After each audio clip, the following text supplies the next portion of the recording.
राज्यातील शेतकऱ्यांतर्फे मुख्यमंत्री देवेंद्र फडणवीस यांचा आज जाहीर सत्कार केला जाणार आहे। राज्यातील 56 लाख शेतकऱ्यांतर्फे मुख्यमंत्री फडणवीसांचा सत्कार होणार आहे। पुण्यश्लोक अहिल्यादेवी होळकर शेतकरी कर्जमुक्ती योजना लागू केल्याबद्दल या सोहळ्याचं आयोजन करण्यात आलेलं आहे। यशवंतराव चव्हाण सेंटरमध्ये अगदी काही वेळातच या सोहळ्याला सुरुवात होईल। दुपारी 3 वाजेपर्यंत हा सोहळा संपन्न होणार आहे।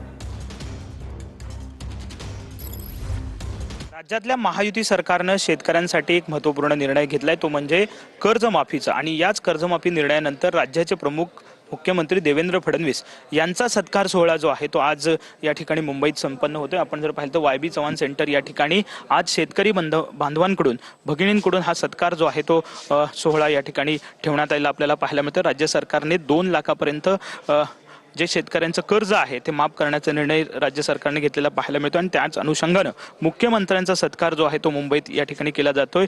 56 लाख शेतकऱ्यांना या कर्जमाफीमुळे फायदा जो आहे तो होणार आहे आणि त्यामुळे सरकारने कुठेतरी महत्त्वाकांक्षी असा हा निर्णय घेतलेला आहे। शेतकरी बंधू जे आहेत ते सगळे राज्यभरातले या ठिकाणी आलेले आहेत आणि त्यांच्याकडनं मुख्यमंत्र्यांचा गौरव किंवा सत्कार या ठिकाणी केला जाईल। दुपारी 12 वाजता मुख्यमंत्र्यांचा सत्कार जो आहे तो या ठिकाणी वाय.बी. चव्हाण सेंटरमध्ये होणार आहे। कॅमेरामन रोहन पवारसह विनायक डावरुंग, TVN मराठी, मुंबई।